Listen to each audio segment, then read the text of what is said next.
Hello, third grade readers. Welcome to our lesson today. So we have been working on main idea. What is the big picture? And today we're going to also be talking about details. How do details help us understand the big picture or the main idea? So grab your packet that says details. We already have done the main idea at the front of this. And grab a highlighter and a pencil. And we are going to work through the discussion of this together, a practice, and then you will do this independently also. So here we go. I have a big story to tell you. Are you ready for it? Once there were two sisters. They could play tennis very well. The end. You're probably saying to yourself, what?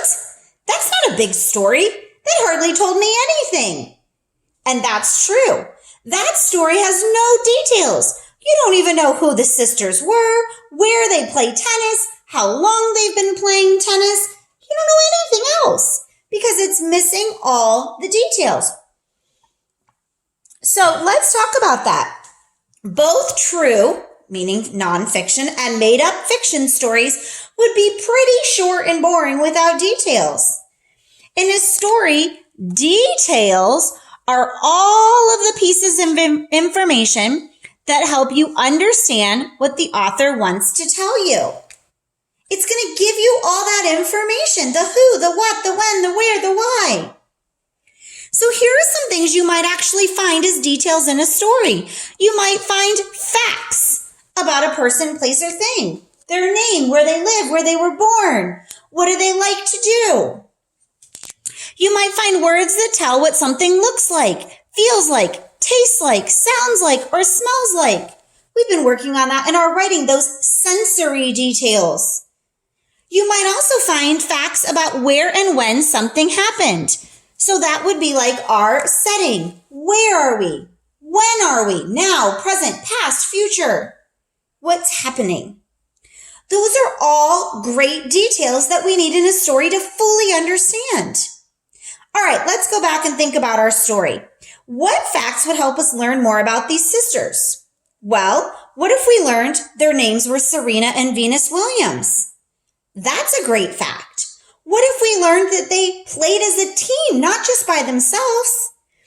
This is kind of cool. They even played against each other. Can you imagine two sisters playing against each other? They've won many tennis matches. And in fact, in 2008, Venus beat Serena in a big tennis match.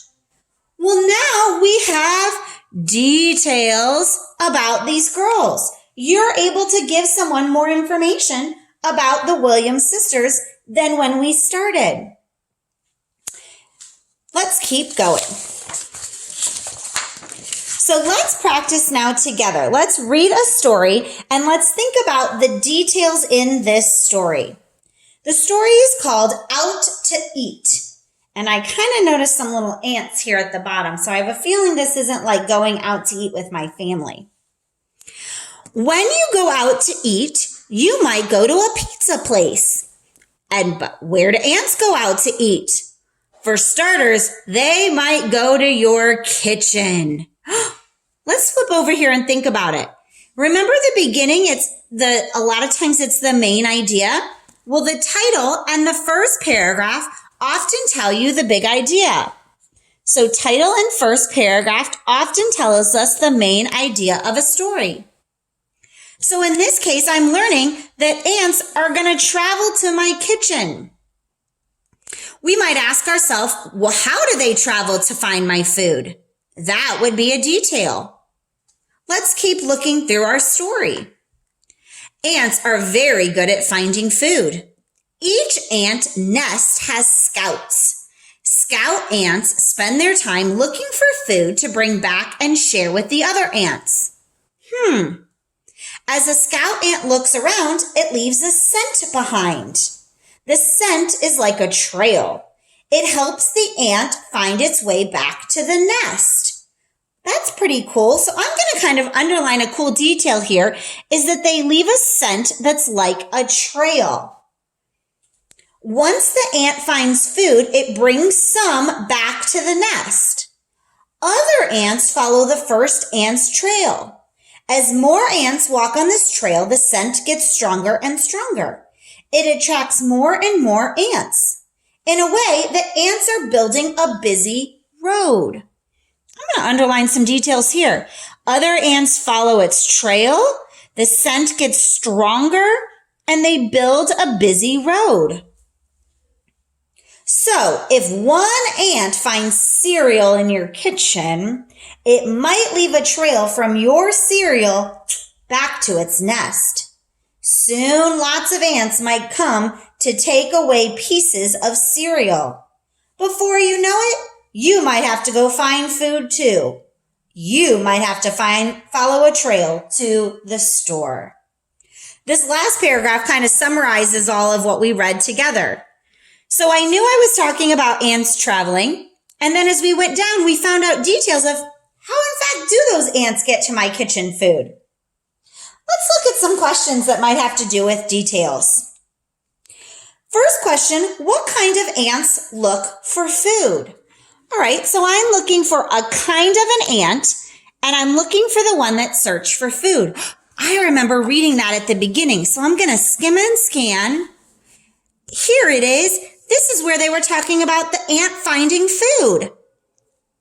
I remember it's called a scout. Scout ants spend their time looking for food and sharing with others. I'm going to put a number 1 here because here's where I found my answer. Now I'm going to answer in a complete question or statement. The ant that looks for food, and remember, I'm using my question and my answer, and you should be doing this with me. The ant that looks for food is called a scout ant. So I used my evidence, my detail that I found and underlined, and went back in the passage also. Number 2 says, how do ants find their way back to the nest? So I'm going to think about how, and then they need to find a way back to their nest. I remember reading about that somewhere in the middle, so I'm going to kind of skim and scan. Oh yeah, here's how they find their way back to the nest. I'm going to underline that too. They have that scent. That scent helps it find its way back to its nest as it goes and leaves it. All right, let's go ahead and answer. An ant finds its way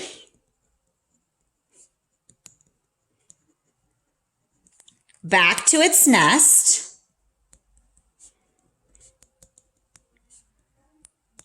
There's my question and my answer. An ant finds its way back to its nest by, and then this is where my evidence was, leaving a trail or scent. So it left that scent or a trail behind, which helped it find its nest.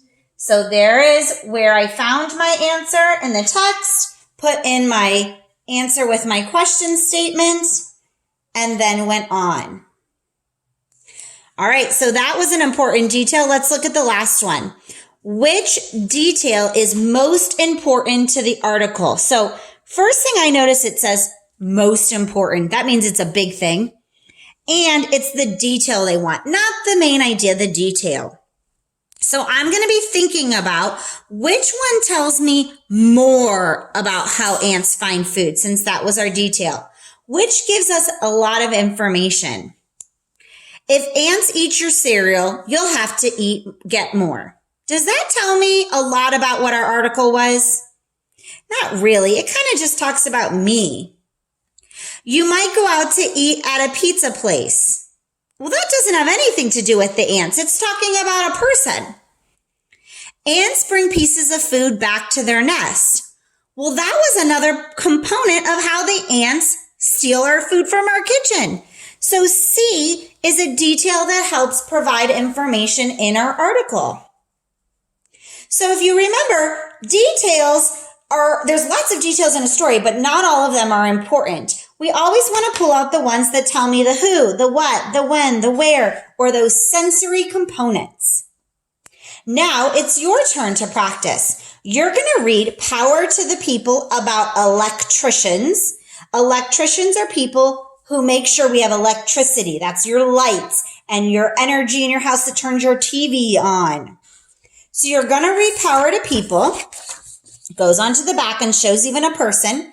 And then you're going to answer the 3 questions about details. Remember to go back in the text and prove your answers. When you're finished, take a picture of your answers and submit it in your assignment. I want a picture of your answers.